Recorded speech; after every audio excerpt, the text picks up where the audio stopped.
you think? Nice. Yeah, man. I'll send you a copy tomorrow. What, you wrote that in 3 days? No, 3 months. You was typing one book in one hand and writing with another, and then listening to a book while you were writing two at the same time.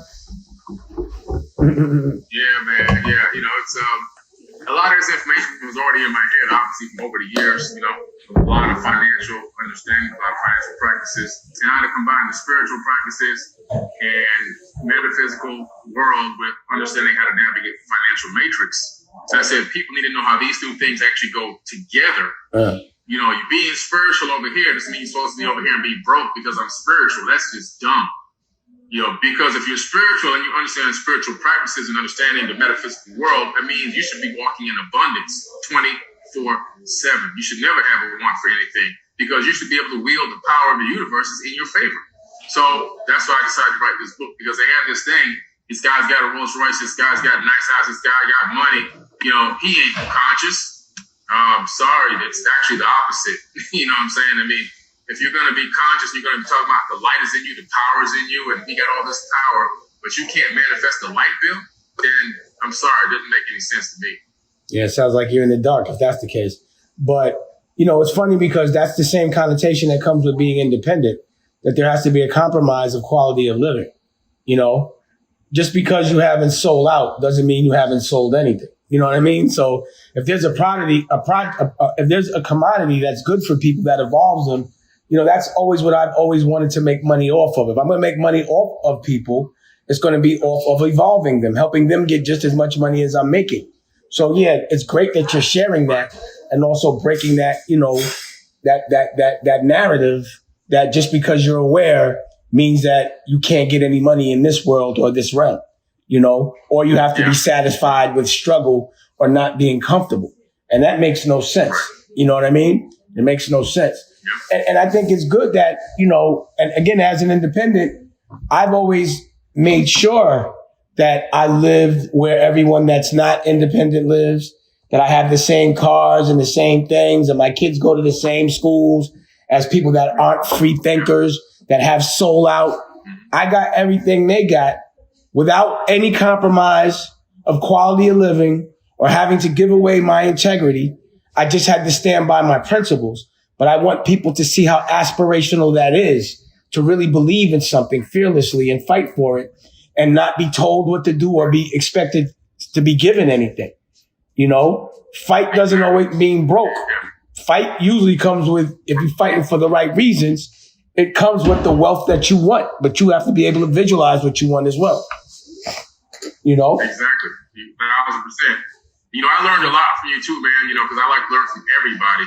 And, I remember the first time I came to your house in Beverly Hills, you were so nice to even invite me over to your house the first time we met. You hadn't even met me in person yet. And I remember pulling up to the house and, because in my mind, it was this preconceived concept that was out there in the mainstream media and the streets. Dame Dash is, he lost it. He's broke. And I'm pulling up to this house. It looks like a hotel. And I come in your house. And just as simple as going to the bathroom, what really stuck in my brain was that your bathroom throwaway towels had your logo on them, your insignia on them, And something like that, I mean, some people have that's mundane, but no, for me, that really impressed something a little extra on me about self-branding, self-love, self-dignity. I see these little things, I'm saying? I see how you do everything's branded, your own brand. Everything is your own. And I had been working and striving towards that little by little, but you helped me take my brain to even another level, understanding where it really should be in terms of self-branding. I really appreciate you for that, man. If I could teach you something and I've done something, that's a stat. And I appreciate you noticing that. You know what I'm saying? Shit, I thought you knew everything. You know? You know. You gotta, life is a consistent process of learning and evolving, and I think people who think that they've gotten to the top and they know everything, I think they become stagnant and then they fall off, Absolutely. It's all about evolution. The minute you think you know everything, that's when you realize that you're really dumb. You know what I'm saying? That's what it has to be. Yeah. And someone smart knows that there's so much more to learn. Every time you open one door, there's a whole other door that you want to unlock, Like even in the way and the things that you've taught me about what everyone's now talking about. You know, it's crazy because a year or two when we first met and you're pulling my coat to all these things that are out there that people already know that aren't saying. And now all of a sudden UFOs is a daily thing. They talk about it every day on CNN, on regular news. They warming us up for the truth. But, it's, you know, my man was in here today, Tak, and I was telling him, I was like, you know, it's crazy because I always feel like I know, you know, I always find out stuff before everybody else. But you see, I was telling you about all this UFO, and now every day the government is admitting, you know, Trump's last thing was to release all of those files. But, you know, I feel like I already saw some of this Billy show. You know what I'm saying? So it's just funny how, you know things early or you learn things early. And it's usually that's what's there in plain sight and hidden, but in plain sight. And all of a sudden they tell you when they feel like it, as opposed to you just realizing and understanding and knowing that nothing's a coincidence. This is going on. You know, it's just logical. You know? Yeah, for real. I mean, it's so telling how far ahead we usually are. You know, like you're a futurist, I'm a futurist, and so a lot of the times we come up with these concepts and ideas, and both of us have been able to be successful. Now, you've been successful on a much different level than me. I'm catching up to your level, or trying to catch up to your level, but I've had a significant. We both have Rolls Royces. We both have the same cars. We both got You got on a nice watch. I got on a, you know. Yeah, we all good. Yeah. You know, so we doing okay. You know, but it's like. But we're future thinkers. And what I like what you said earlier, the fact that, you know, I'm in a neighborhood now where I got a pilot, a dentist, a doctor, you know, attorneys on my block. And I'm here in this house on this block with these people who've gone the conventional route. And there's nothing wrong with that because we need those people, obviously. But I'm very proud and happy to say that I got here the unconventional way. And I got everything that they got and more. And I did it my way. And that gives me a level of satisfaction, the same as it does you. Listen, I already understand the level of satisfaction. It's a priceless satisfaction because you know that you're intact, that you never had to veer away from who you are to get where you thought you had to go. But another thing that people don't do is they don't dream. They don't know how to visualize. They don't even know what their dream is. So I am around highly intelligent people, principals, doctors, and they are very savvy and can speak intelligently about everything. But the one thing that stumps them every time is, what's your dream? And when I say what's your dream, not that society is good and all kids eat. I have to always say, what is your selfish dream? Because you cannot help anybody unless you can help yourself, you know? And if you are helping people, it should not hurt you. So you have to have enough to eat and enough to be able to feed without having to be hungry, you know? But you got to dream and be able to visualize it and, you know, also articulate it so other people can have the same dream and y'all can all come together and focus energy on the same thing till it becomes tangible. But a lot of people don't know how to dream, bro. Yeah, they don't. You know, the thing that I heard the other day in this documentary was that the first 7 years of a child's life is the coding and programming they get that projects their entire future. How they think, how they feel, how they react, how they dream. Everything is based on that first 7 years.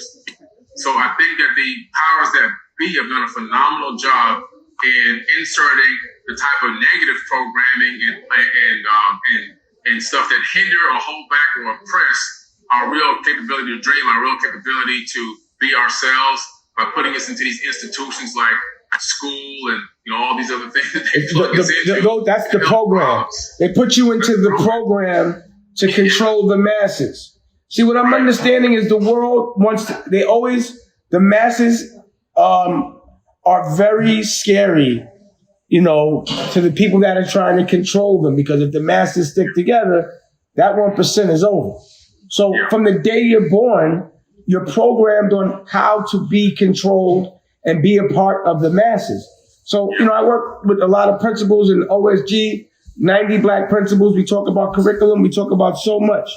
But the things that aren't taught in school is they don't teach you how to be rich. Right. They teach you how to have a job. They don't teach you capital gains because they don't expect you to be able to have it. They don't teach you entrepreneurship. They don't even teach you sustainability. They don't teach you how to grow food, you know? And you know what else they got to start teaching? Space travel. How could you not be teaching space travel right now? Yeah. That seems like that might be the biggest industry is getting off this planet in a minute. Yeah. You know? So logically, when, you know, the people aren't dumb. They have to know that these things are necessary. They also don't teach you how to pass laws. They have to know how these things are necessary. They're not teaching you on purpose. You know what they teach you? Either you learn how to have a 9 to 5, or you better learn how to entertain us 1% by playing sports. Right. Or you go to jail. And they don't teach you, you know, when they offer the sports to you, they don't teach you any of the jobs or anything that happens around it.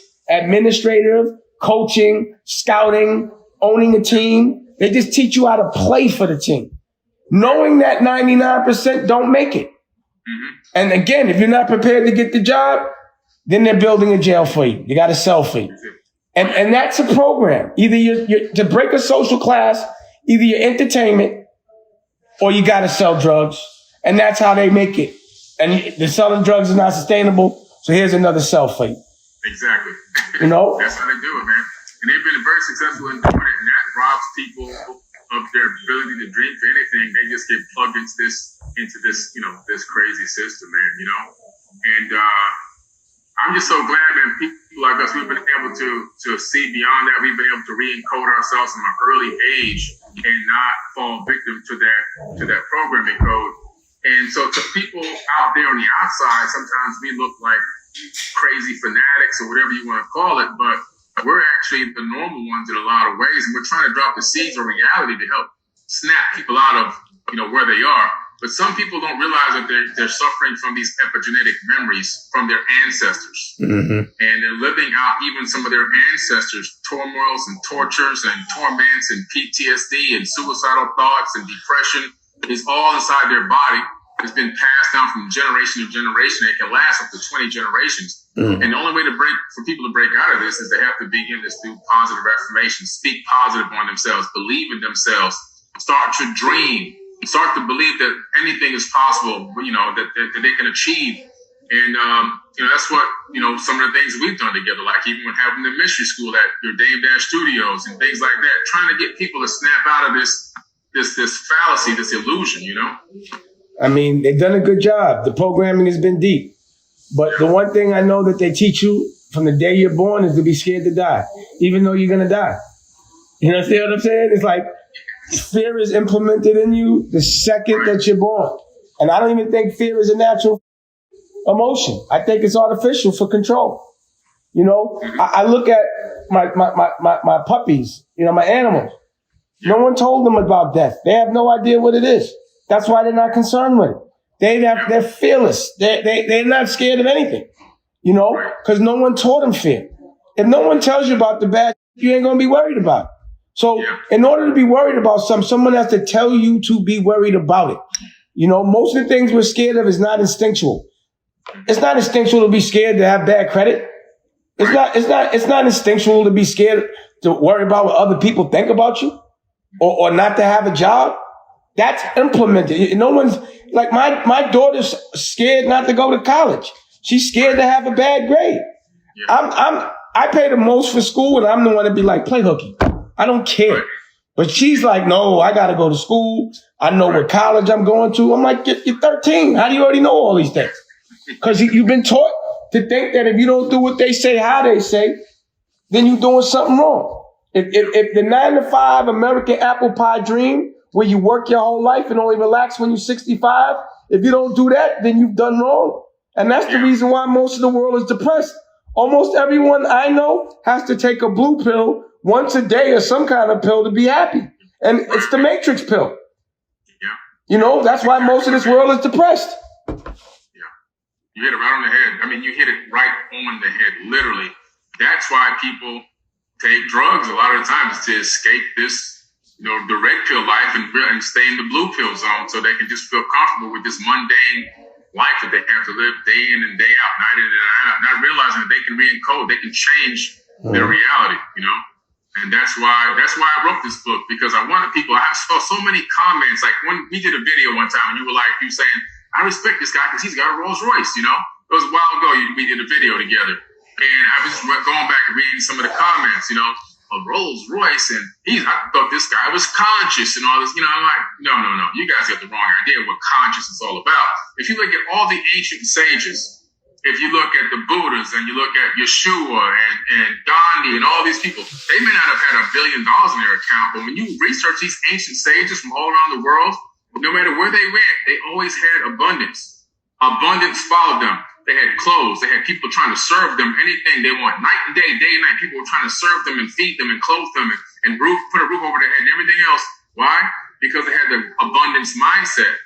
And people are walking around here not understanding that we have to have and live and walk in the abundance mindset that you deserve the best. You deserve to have everything available for you when you need it. All your needs should be met.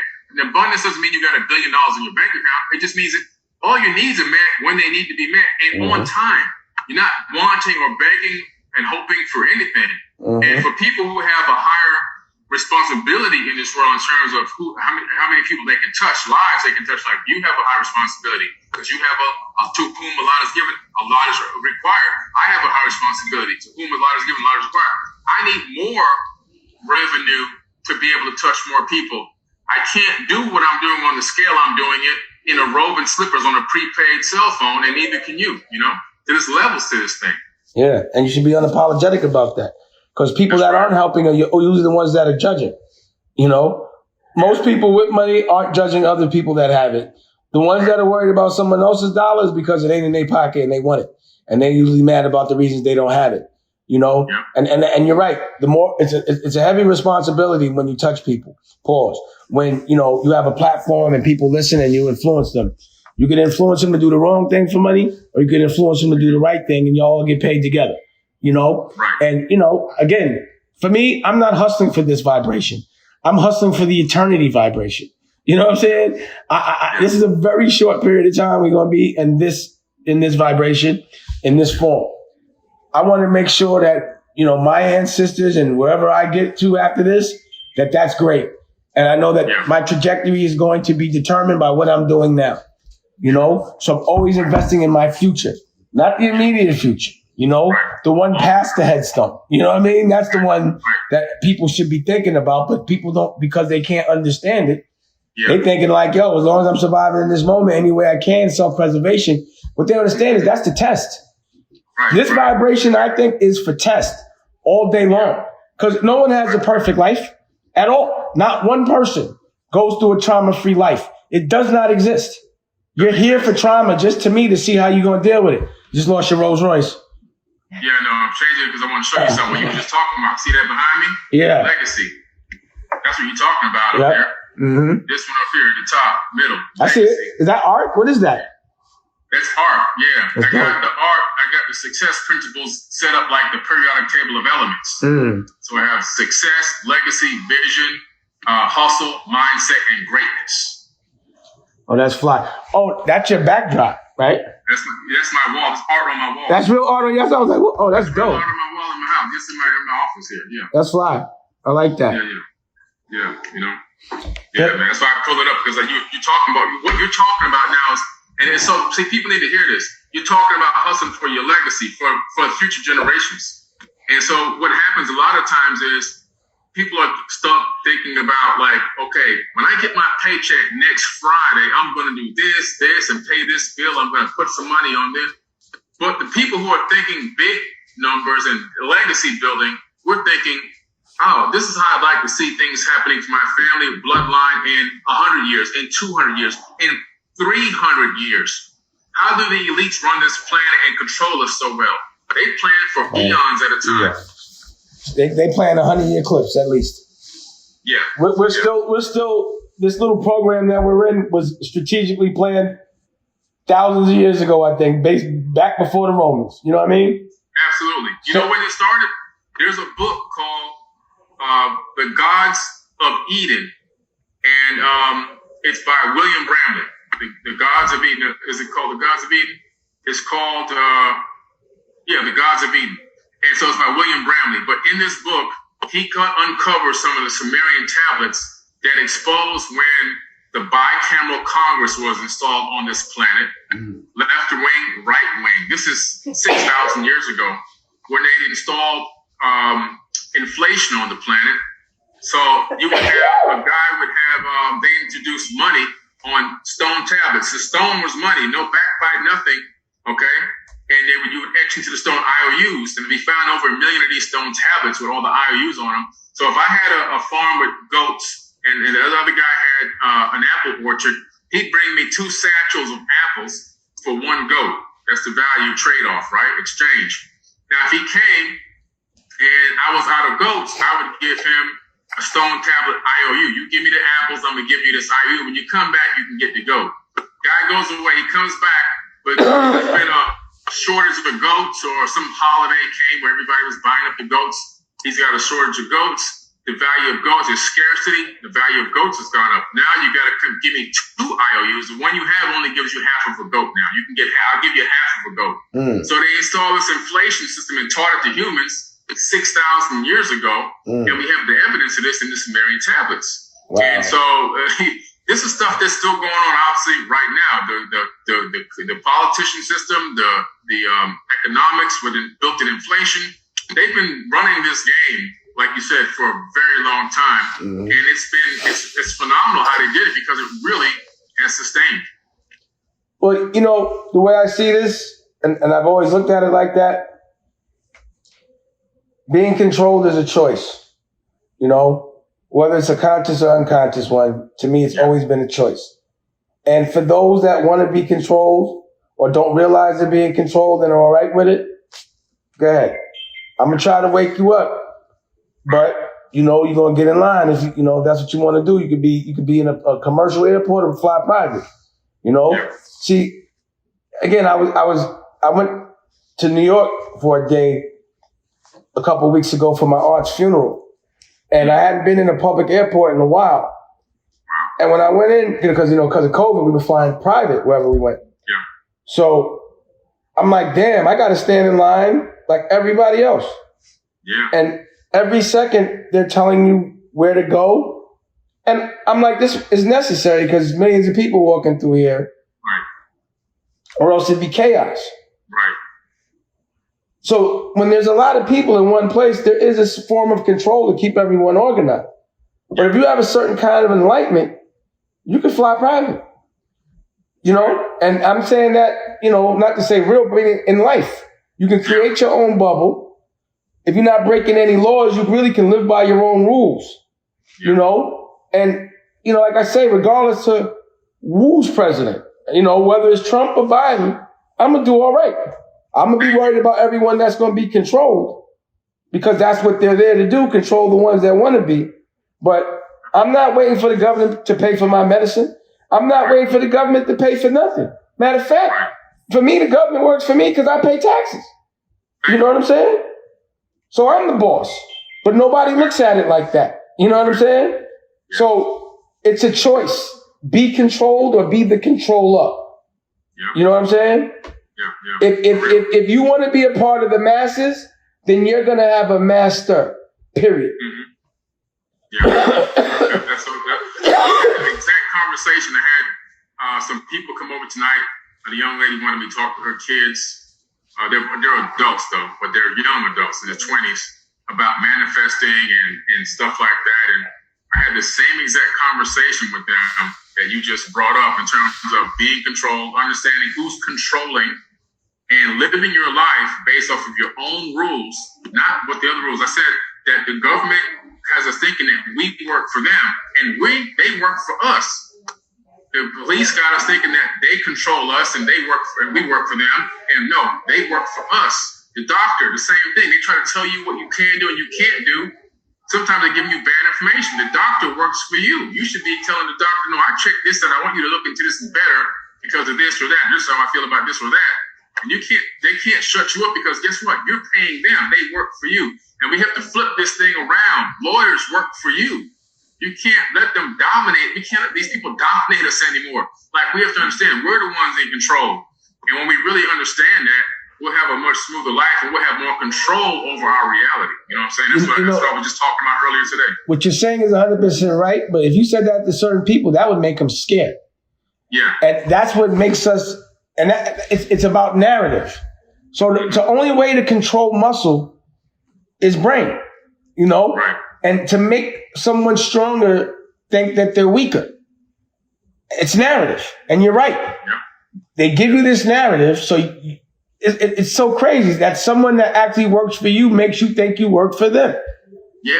You know, crazy. But it's you know, like I said, I've had issues with other cultures because of the entitlement. Like, even like in certain parts, like we bought a house in South Carolina from a racist and I paid this man cash and he told me I got to say thank you.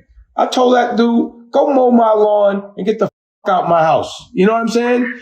I couldn't believe the gall of this man because he couldn't believe a black man came into South Carolina and bought that house cash and told him to get up out of there. He was actually offended. Wow. To the extent that he told my girl, I deserve an apology. And I'm disappointed. That's why I had to call this man and check him. Go mow my lawn because it's my house now. Right. Leave my keys and get out. You know, don't ever talk to my girl like that again. You know what I mean? But it's the entitlement, the narrative, like, because, and you know, even to the extent that being a wealthy black man, another culture might say, I don't care how much money you got, you'll never be able to afford to buy white. You will never be white. I don't want to be white. What are you talking about? That's the only thing someone broken white got is, but I'm still white. Like that, what the does that mean? It's still a form of making you, of trying to make someone that has not $1 that lives in a trailer is going to be like, I'm still better than you because you wanted my, I don't want your skin. That's your narrative, bro. You want to be black. You want to know how to dance. You want to know how to fight. You want to know how to get the girls. You know what I'm saying? You want to know how to play athletics. You want to know how to shoot. Get the fuck out of here. But in certain places, they'll still make you, no matter how much money you got, you can't buy my skin. Nigga, I don't want to buy your skin. Nigga, I would never want to. I wouldn't take your skin. I don't care. You know what I'm saying? But it's real funny. It's real funny to see a black man around some broke white people that still feel like they should have one up on you. Hilarious. Yeah. Now, it's pretty interesting. You know, every neighborhood I've lived in for the past, I would say, 12 years, I'm typically, you know, one of the, you know, the only black or one of the very few blacks in the neighborhood. And I'm in nice places, obviously, and they always want to know, you know, what team I played for or play for, you know, or what band or group or, you know. That one be cracking me up. Or I'm an athlete, that's it. Trust me, I say the same thing. Why? Because I'm black? But when they say it to me, I be real distracted. Why? Because I'm black? I'm an entrepreneur. You know, you're a published author. What you mean? Right. You know? I tell them now, when they come up to you like in this, you know, neighborhood, what do you do for a living? I'm a scientist. Really? Yeah. Well, what science? Archaeoastronomy and astroanthropology. Oh, they just turn around and walk away. This guy too smart for me. Now you're above their pay grade. They done. You know what I'm saying? Yeah. Go back to 7-Eleven. You know what I'm saying? But yeah, I can dig it, bro. Yeah. But my point to all of that is narrative. You know? Yeah. Even in the music business, they make you think that you need them and it's you. They make you give your culture to them to sell it back to you. Yeah. Just because you think, because they empower you or they validate you. Right. Or give that makes it better. That gives you validation. Yeah. It's always about narrative. Right. And again, it's always about dreaming. I'm going to show you something. Follow me with this? I'm going to show you something real personal. Yeah. My manifestation game, and I believe in this so heavy, that every day I'm walking to my personal bathroom. Every day, personal man. You have a baby. What's up? My little man. I'm having a ball with this. I get to raise this one. Man, we worked hard, you know? And that's another thing. We lost the baby this time last year. A year later, we got a baby. We didn't sit in the dark. Look, this is the toilet. And look, here's my vision board. Everything I want to buy and everything I'm going to sell on the toilet, bro. Every day. I'm looking at my dreams every day. Every day. I got to know my dreams so I can live it. And then once you have it, you got to be able to know that you're in your dreams so you can enjoy it.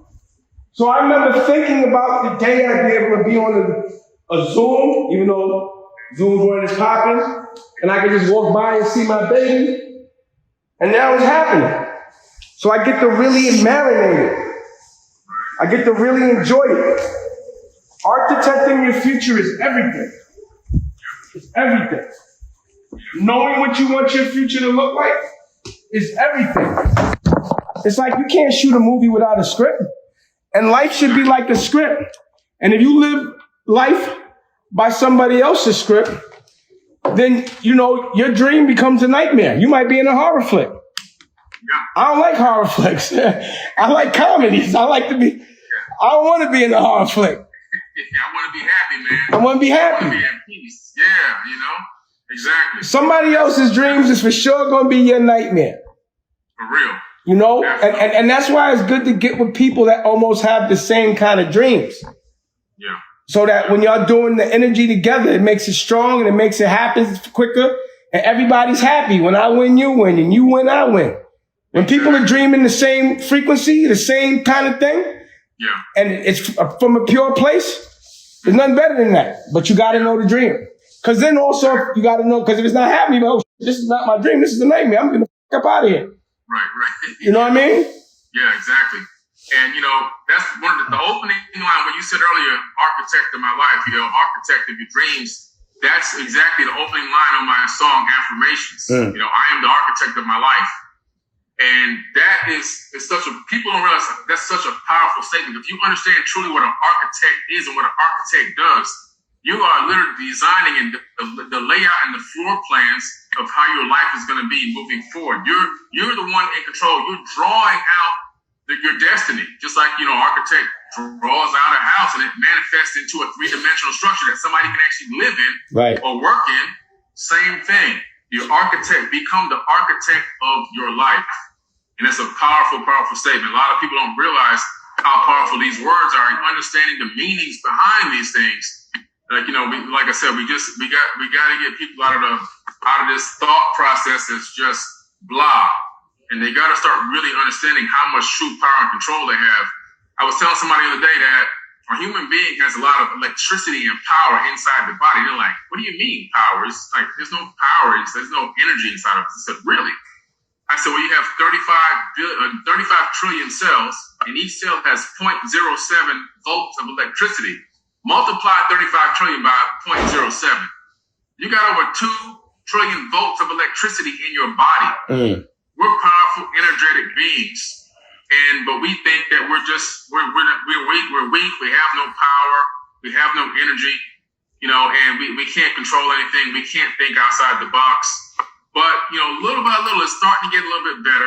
But what we have to do is we have to realize there's a lot of people out there now that as they're beginning to wake up, they're getting caught up, I think, really too deep in a lot of these weird conspiracies that just don't make any sense, and they're starting to get off track. It's the algorithms. They start going into all these weird things, you know? It's the algorithms. The algorithms will get the best of you. Anything put in your face over and over again, you start to believe no matter what. You know, that's why these algorithms are dangerous in the wrong hands. But I'm a person that I can even feel the algorithms fucking with me, like, oh, I'm getting caught in the algorithms. You know what I mean? Like, I keep looking at the same thing. You know, even though most of the stuff I'm looking at is the things that are good for me, like what I want to buy or what jewelry I'm looking at. But I see them algorithms kicking in. If you love conspiracy, they're going to give you a lot of dumb ones. Some may be right, but a lot of them be kind of based on, you know, wrong. So, the algorithms you got to watch. And you're right. That's why it's important for guys like you to showcase what looks like. It looks good in a Rolls Royce, in a nice big waterfront house, and everything that comes with it. You know, just like, you know, somebody will look at a drug dealer and see a Rolls Royce and say, oh, I want to sell drugs. Well, we'd rather somebody look at someone with a Rolls Royce and say, what's he doing? He's getting money from being smart. He's getting money from teaching. He's getting money from thinking outside the box. I can get a Rolls Royce doing that, then I'm going to do that. And that's what we need. And they have to see what it looks like. Exactly. And that's important. Yeah. And that's another reason why I'm doing this Rolls Royce giveaway right now. So what I'm doing is I bought a new Rolls Royce because it was due for a new one.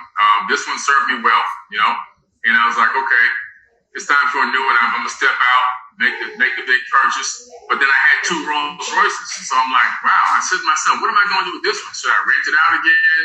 I was like, that's just too much hassle. I could just sell it. But I said, what if I raffle this car? I'll raffle this car. I'll take the proceeds and invest it into children and file those electric bills for single parents, like single moms and single dads. I do it every year anyway out of my pocket. I use the revenue for that and increase how many people I can help. At the same time, give somebody a chance to win a car that's at least valued still even today at $150,000, even though it's a few years old. And they can take that money and they can flip it into real estate. They can turn that $50, that they raffle ticket into maybe a real estate deal that turns them into millionaires by flipping real estate. They can get into the stock market or cryptocurrency. They can invest into their own business and build up their inventory or their stock and develop a mobile app, whatever it is. And they can parlay that money into something that can be of benefit to themselves, put their kid through college, whatever they want to do. But I think it'll be a great benefit for somebody to get their hands on that opportunity, a card they can take and instantly turn it into instant cash. Probably in the most cases, a lot more money than they had at the same time at one time ever in their life. You know what I mean? Absolutely. Yeah. It's definitely a good model and makes sense and it's smart, and it's luxury, Yeah. It's luxury. Yeah. I like what's happening these days, consciousness, intelligence, doing the right thing is starting to come with luxury, not sacrifice, Exactly. and not compromise either. And that's a good thing. And as long as we keep passing that gift along, the wealth continues, because that is the wealth, helping people and spreading that love. But you can't love nobody else until you know how to love yourself. Impossible. Right. You can't love yourself. How can you love somebody else? Exactly.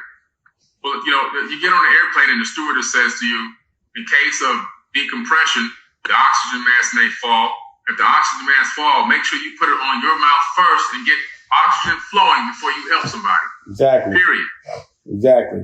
That's the analogy right there. And one thing I can attest to, Dame, is the fact that since I've known you, since I've been around you, your true mission really is you give people the blueprint and you help a lot of people.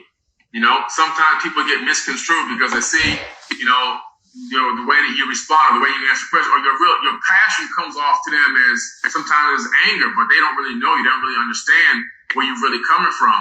You give the blueprint out to everybody, and you give everybody an opportunity. Because why? Because in your mind and also in my mind, there's more than enough for everyone. Way more. And the people have a scarcity mentality. They don't understand that. And what people should understand, if you help someone become powerful, then they can help you. Exactly. Or two powerful people together. I want to make partners. I like equals. Right. I love the fact that we talking like, yo, I got a Rolls Royce. I'm like, yeah, I just got a Rolls Royce. I love that talk. If you were telling me you just bought a Honda, I couldn't be like, yo, I'd be like, damn, let me show you how to get a Rolls Royce. You know what I mean? It's a whole different conversation. Right. You know what I mean? So I love to see my brothers winning. I love it. I love to see my brothers winning on their own. And I love to see my brothers teaching others how to win. Those that have sold out and been patted on the head by another culture and get celebrated by the other culture, you hear they got money, but you never hear them teaching how to get it, right? I don't know why. Those official people that's supposed to be so official, how come they don't teach you how to get it? You know what I'm saying? Right. Because, they'd be like, yo, then you got to sell out your culture. You got to stab a couple of friends in the back. Got to, kiss some ass when nobody's looking. Act tough in front of your culture, but act weak in front of the other culture. And I've seen it all with my own eyes. And that's the thing that I can't, but that's the reason why I celebrate what you're doing. And I always make sure everybody knows. But also you're dropping some gems about out of this world. You know what I'm saying? And the truth that's just not told. You know what I mean? So I love all of that. Yeah. I love all of that. Yeah. The UAPs and the UFOs is the main topic right now. I actually have a workshop coming up where I have Luis Elizondo. That's the former Pentagon worker that has been exposing the fact that they're in possession of spaceship vehicles not of this world. Spaceships, basically. They just said they got a patent. The Army got like a patent for one or some dumb. I'm like, what the fuck? Yeah, they got the patent. The TR-3B, the Aurora project. They have a floating, anti-gravity flying triangle that has a rotator ring that operates on a ferrofluid vortex engine, and it's capable of not only flying multiples of the speed of sound, but it can even fly in space. It can make 90-degree turns. It creates this anti-gravity bubble around the actual vehicle so that it can make these weird maneuvers, but taking away the G-forces from the actual pilot. So the pilot doesn't have to experience those G-forces, so it can make these crazy maneuvers, and the pilot will never pass out, it seems like that looks like the vehicles that the Army been chasing I'm curious to know, is that the government? Is those really... I'm going to tell you what it is. So I'll give you a sneak peek. At this workshop I'm doing, I'm going to give you the login to this workshop. All right, definitely. Let me know. Releasing information that's going to blow people's minds that you haven't seen on any TV yet. Some of these projects that are supposedly these UFOs that are buzzing the Marine ships and everything else, some of them, not all of them, some of them are ours. Okay? Project Blue Light? Blue Beam, people call it, but it's not. No, the Blue Beam is never going to actually happen. What they are going to do, you release our own alien reproduction vehicles that are going to seem alien, look, maneuver like alien, but really we own them. And let me tell you why. So we have gone around the planet. We, meaning the military-industrial complex coming from this country, has gone around this whole planet. We've already invaded everything: Nicaragua, Iraq, Afghanistan. We destroyed Vietnam. We went around this. We went around the planet. We made all the war money. There's no more money in wars. Wars are drying up right now. They don't want to go to war in Africa because there's no money for them there. So they're like, what are we going to do next? Oh, we need a space war. We need money. How are we going to keep this military engine running and keep these trillions coming in? So we need the Space Force. We need to put money into space weapons. And so they're going to inject fear by saying, it's a threat to our national security, even though these things have been coming here for millions of years and nothing ain't happened yet. They've been coming to nuclear power plants and nuclear bases and shutting down the codes and stuff like that, not launching them, shutting them down. But they won't tell you that. What they want you to see is, it's a threat to us. We are now going to reroute $20 trillion into space weapons and spacecraft and blah, blah, blah. It's a new way for them to fund money or direct money into their new agenda and get the public's approval without having to siphon it under the covers and then have to answer to controversy later on. That's what it really is all about. It's all about generating revenue and keeping the war machine running. So let me ask you a question. What's the explanation for not going back to the moon and saying, let's just go to Mars? I don't understand how you just skip the moon. How do you do that?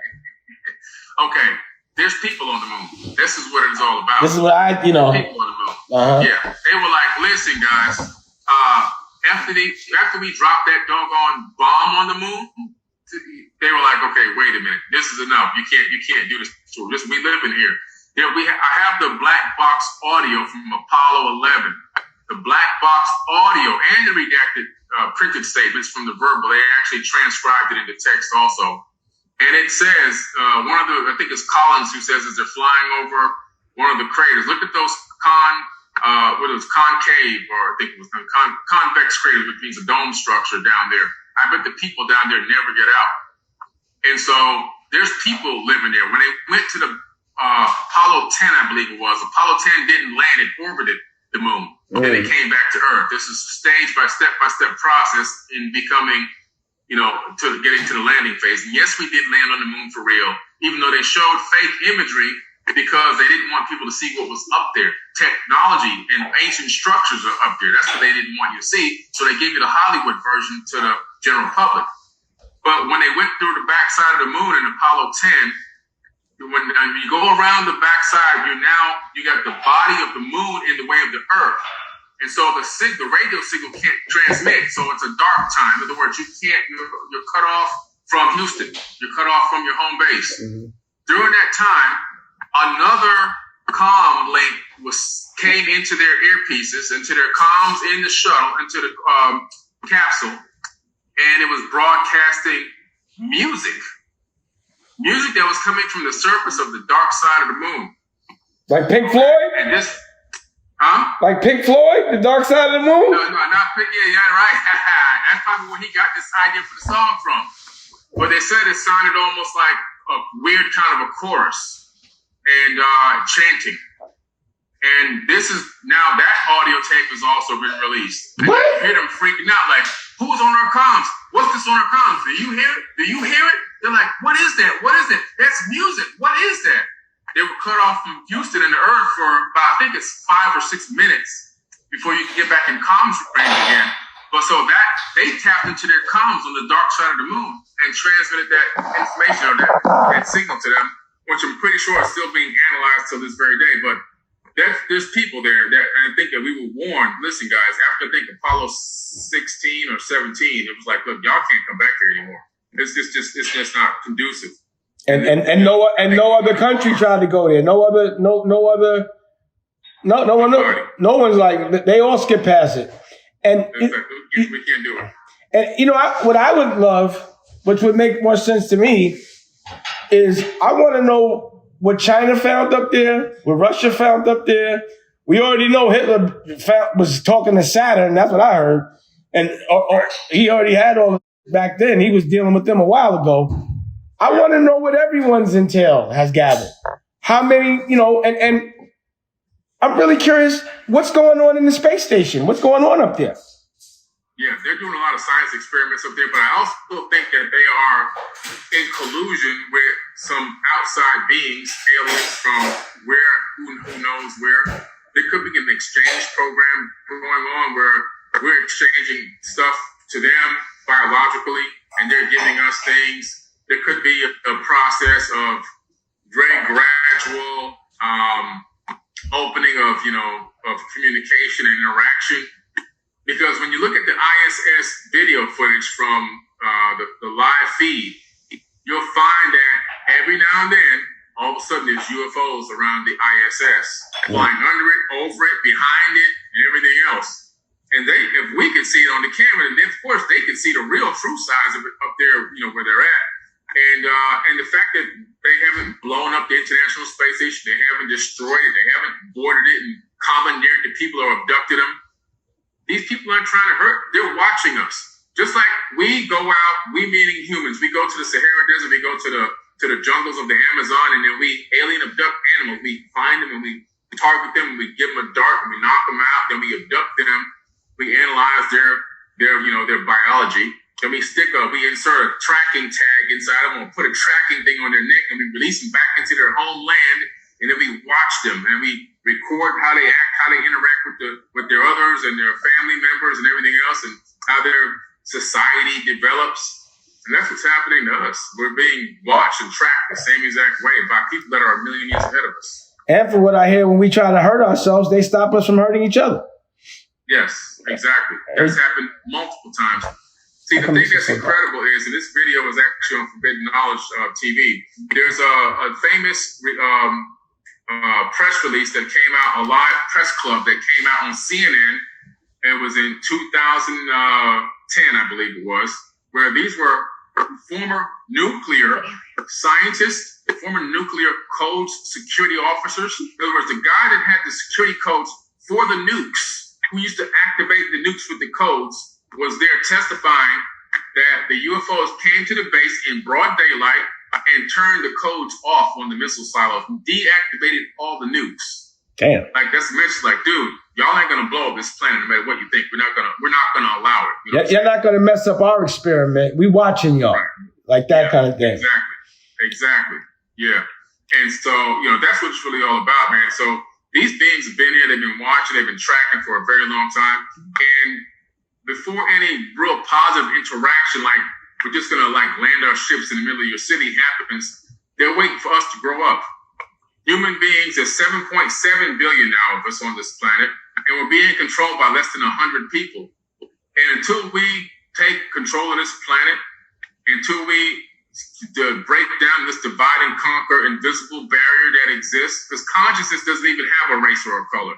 Until we realize that and treat each other as equals and love one another, there's not going to be any mass landings in the middle of your city and, hey, nice to greet you and everything else. Because if they come down here, the first thing that we're going to do, our military is going to do, is try to shoot them. Yep. That's it. And then they go have to hurt somebody. Just because they're scared. Because we scared all the time.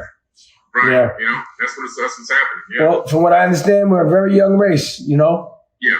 Very young race, a modified race, trying to get some kind of independence of the brain. Yep. And it's going to take experience to get there, it seems like, you know? But some of us are a little more enlightened than others, and some of us want to know the truth, and some of us do not. I do, you know? Yeah. The truth will set us free. You know what I mean? That's how I look at it. Sure. And economic empowerment is also a good part of freedom as well. You know? Absolutely. So all those things. So yeah, man, you know, I'm down. I definitely want to come to the workshop. You always dropping jewels. You make me smarter than everybody else that's going on now. We talked about a couple years back. Yeah. So we ahead of the game. You know, when I hear this, I feel no fear. Right. You know, because I'm like, yo, they could have been did something. And also we have I have an understanding of what's going on. Yeah. So it makes me feel better. And it makes me more receptive to the evolution that I want to do, you know, and be involved with. Yeah. So, you know, we got a lot of big plans, Billy. You know, whatever else you want to talk about, I'm down. You tell me when. We should do this more often. You know, COVID's over. Let's get back outside. And I'm down, bro. Yeah, we'll do it for sure, man. I got to come out there, sit down with you again, man. You know, let's knock out some new episodes and stuff, you know? I feel like we have an episode that's not edited the last time he was here. Probably, yeah. Definitely is one that's not edited. And then we got the whole school, too. Yeah. Yeah. But definitely, when you coming back out here, bro? Oh, man, I could probably come out there in August. I can get out there in August, man. We can hang out and knock out a couple shows, maybe 3 shows at one time, you know? Yeah, real easy. Also, you know, I bought a ranch out in Wyoming. So, I saw that. Yeah, you got to come out. I ain't even been out there since we bought it. I mean, we renovated it because, you know, it's COVID and all this other shit. Well, and it was cold. That was what it was. It's cold. But, yeah, we as soon as it got cold, we came back. It's cold out there. But you're going back out there in a minute. So it's all type of things we need to do. And, you know, let's keep talking, bro. Yeah, for sure. We got to, man. I'm looking forward to it. Congratulations on the baby again, man. Nah, man. Shit. Congratulations. Thank you, bro. Congratulations on your success. New houses, new cars, giving away cars, streaming services, books. Get that money, Billy. You know, my name is Billy. My artistic name is Billy Pablo III. You know? That's right. You know, we still rocking out. We perform. You know, Billy Carson and Billy Pablo. Holla back. Yeah, and then we got to start talking some NFT stuff too. Yeah, we got to do that. That'll be the next. Yeah, we got to jump on the NFT stuff. And I have my own coin coming out. The Forbidden coin is coming out in 90 days. I already knew you had a coin coming out. Of course you got a coin coming out. Well, you know, I'm about to do something. I'm about to make a dent. Next week or 2, you're going to hear about it. You know, but the auction will be live. You know what I mean? Nice. Let me know so I can put it out there. I mean, you know, this one here is probably going to be for that 100 that could afford it. You know what I mean? Okay, I got you. Meaning it's like one of those, you know, we'll talk about it offline. But there's a lot going on with this NFT. You know, I'm on it. Trust me. Yeah. I'm an artist, and you know, an artist can really breathe over there well, in the right way. Right. And it goes back to that thing. And we've been talking about this. The dollar don't have no gold back in it no more. So anybody can make up a currency. It's the value you put on it. Period. That's right. You know? Period. That's it. Been saying that. Why we fighting over a dollar that has no meaning? Yeah. Make up your own. Now niggas can make their own money up. That's crazy. Yeah. That's crazy. That's what I said. I put my face on the money, man. Come on. Why wouldn't you? Yeah. Why wouldn't you? Yeah. I'll take some coin. Yeah. All right, bro. Hey, man. All right, man. Hey, peace. I appreciate it. Love you, man. Love you too, man. Yeah, we're going to save that, though. We want to have that up and do all that. All right, bro. If you want another awesome video in our Black Excellence series, check out the video right there next to me. I think you'll enjoy it. Continue to believe, and I'll see you there.